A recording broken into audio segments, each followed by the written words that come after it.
The message to any incoming criminal was clear as day. Nobody escapes from the landlocked prison fortress that is Alcatraz. 36 men ignored this warning and tried their luck anyway, succumbing to immediate capture or drowning in the frigid waters of the San Francisco Bay. All men, except for 3. Frank Morris and the Anglin brothers carried out the most cunning prison break in history, sending the FBI into a tailspin. For decades, their story remained a mystery. Some 50 years later, FBI officials have received a letter that finally unveils the truth. What does it say? How did they escape? And what was Alcatraz really like? Let's find out. Before we dive into the miraculous escape, it's important to understand what made Alcatraz so significant in the first place. How did it come to boast such a forbidding reputation? In 1850, President Millard Fillmore declared that the infamous Alcatraz Island was to be used by the American military. A fortress was built, and more than 100 cannons were installed. Then by the late 1850s, the U.S. Army had begun holding its first military prisoners at Alcatraz. For decades, Confederate sympathizers and people accused of treason were shoved onto the isolated island. Overcrowding soon became an issue in the early 1900s, so the inmates were ordered to construct a new 600-cell jailhouse, which at its completion in 1912 was the world's largest reinforced concrete building. In 1933, the Army relinquished Alcatraz to the U.S. Justice Department, and from there the most notorious federal prison in American history was born, housing some of America's most difficult and dangerous felons until its eventual closing in 1963. Infamous gangster Al Capone was among the first prisoners to set foot inside in August of 1934. The island's impenetrable security and mind-numbing routine destroyed him, shifting him from a seasoned troublemaker into a cooperative member of the Alcatraz prison band. Robert Stroud, the so-called Birdman of Alcatraz, plus George Machine Gun Kelly and the first Public Enemy #1, Alvin Karpis, all headlined the long list of celebrated criminals to call Alcatraz home. But Alcatraz wasn't a place for the most violent criminals in America. The island was intended to house the convicts most in need of an attitude adjustment, convicts prone to continuous violence in their cells, and criminals whose escape attempts were relentless. To put more troublemakers in their place, the security in Alcatraz was unmatched. In its heyday, it was the ultimate maximum security prison. Metal detectors were introduced in 1934. Reinforced steel bars were added into the cells, costing more than $200,000, which was more than the entire prison's initial build cost. Remote-controlled tear gas canisters and gun galleries dotted the walls, while armed guards patrolled the corridors 24 hours a day, 7 days a week. None of the cell blocks had direct access to the outer walls of the prison. In essence, each cell block was like a prison inside a prison, and the island's one-man-per-cell policy meant that interaction was almost non-existent. This place was a hell on earth. And of course, due to its isolated position in the middle of the chilly San Francisco Bay, there was no chance of swimming to freedom, especially not with sharks rumored to be circling. All things considered, escape was deemed impossible. But that didn't stop inmates from trying. During its time as a federal penitentiary, a total of 14 escape attempts comprising 36 different prisoners was recorded. From the first in 1936 to the last in 1962, nearly all of them failed miserably. However, on the morning of June 12, 1962, a loud, shrill siren began wailing from atop the rock. That siren indicated that the only successful escape in the prison's history had just gone down during the night. Under the moonlight, late on June 11th, 3 men executed an escape plan which had been 6 months in the making. Their names were Frank Morris and brothers John and Clarence Anglin. Who were these men? What set them apart from the horde of the other attempted escapees? The answer to that question lies with the group's mastermind, Frank Morris, a career criminal who'd been breaking the law since he was 13. With a tested IQ of 133, Frank was a borderline genius, and escaping prisons was no new feat for him. While serving 10 years for bank robbery at the Louisiana State Penitentiary, Frank managed to slip out from under the guards' noses and escape, including stints behind bars in Alabama and Georgia thereafter. Frank had spent a lifetime navigating the prison system before landing in Alcatraz as prisoner number AZ-1441 in 1960. John and Clarence arrived shortly after, in 1960 and 61 respectively. If Morris was the brains, then the Anglin boys were the brawn. Frank Morris didn't pick out just any old prisoners from the crowd. He had a history with the Anglin brothers. They shared adjacent cells back in the Atlanta, Georgia prison, and had developed a sense of trust among one another. While these 3 men have forever attracted the Alcatraz spotlight, there was indeed a 4th member of the escape crew, Alan West. West never made it out of the prison, unable to sneak out of his cell fast enough, but he was heavily involved in the planning and preparation. Let's talk about this planning then.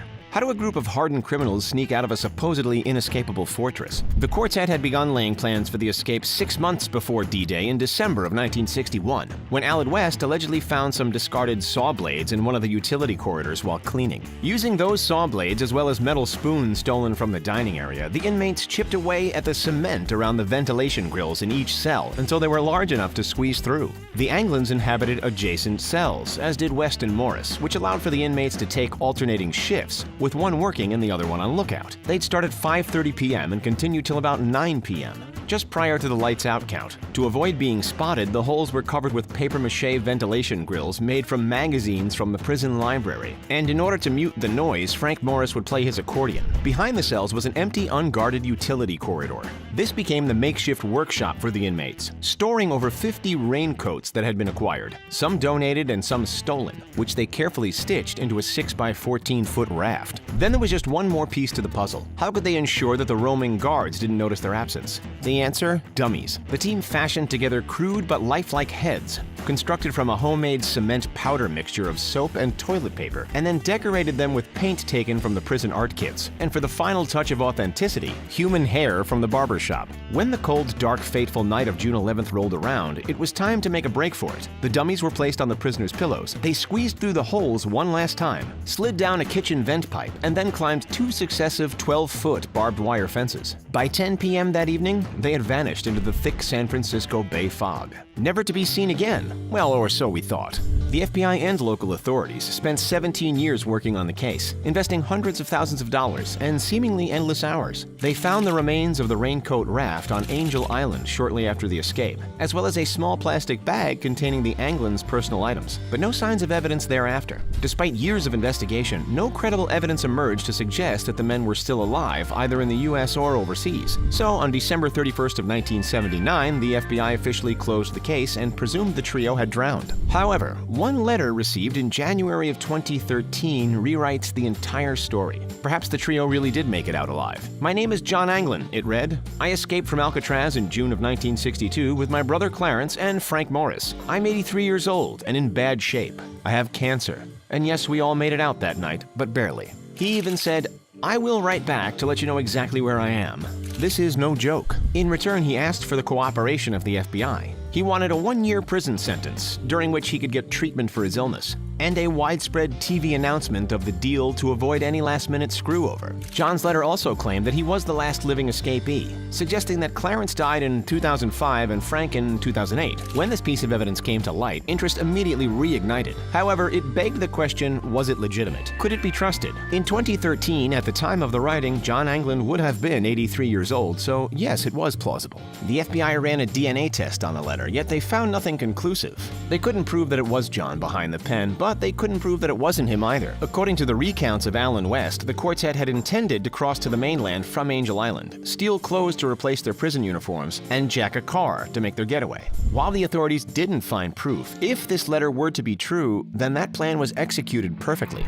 As the decades since the infamous escape have passed, we've come to understand that Alcatraz's fortress-like, inescapable reputation was somewhat inflated. Just months after Morris and the Anglin brothers snuck out, another prisoner named John Paul Scott managed to swim to Fort Point below the Golden Gate Bridge. While he was found, caught, treated for hypothermia, and sent back to the prison, he did make it to the mainland, showing that the swim wasn't as impossible as it was made out to be. These days, hundreds of athletes participate in the Escape from Alcatraz triathlon every year, further proving that it is possible to swim from the island and survive. Not only does the letter finally shed light on the escape, but it adds credibility to other pieces of evidence that have piled up over the years. Family members of the Anglin brothers have been receiving nameless postcards for decades, and their grandmother had reportedly received anonymous roses for several years after the escape, which the family firmly believes came from John or Clarence, who were most likely living in Brazil for a considerable amount of time. A 2015 History Channel special showed this alleged photograph of the brothers taken in Brazil in the mid-1970s, some 13 years after their disappearance. Facial recognition software confirms suspicion. Even before this photograph was taken, rumors of Clarence Anglin living in Brazil were so prevalent, in fact, that the FBI actually sent a search team down there to try and find him. How would they have made it all the way to Brazil? Odds are with counterfeit black market passports.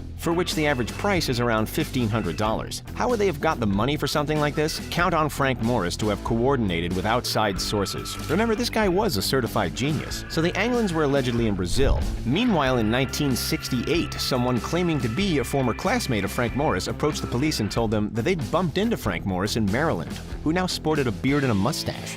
By 1989, it appeared that they had all relocated. 3 separate tips were phoned in by Florida residents claiming and identifying the trio to be hiding out on nearby farms. The reliability of the account is questionable. The tipsters could have been pranksters or conspiracy theorists seeing what they wanted to see, or they could have been right all along. Perhaps there really is more to the story. In the decades following the escape, the FBI claimed that no evidence was found. They claimed that there was no proof of a raft making it across the bay, nor any subsequent carjackings. However, it was later revealed that a raft and a paddle were found off Angel Island. And a report of 3 men stealing a 1955 blue Chevrolet was filled out not long after the escape. Does this represent a connection of the dots? Is the letter claiming to be John Anglin all the proof we need to put this mystery to bed? Not according to the FBI. But we'll let you make up your own mind about this great escape. So do you think they made it out? What's your view? Let us know. Don't forget to like this video, subscribe to the channel, and as always, thanks so much for checking out The Richest. See you next time, and have a great day.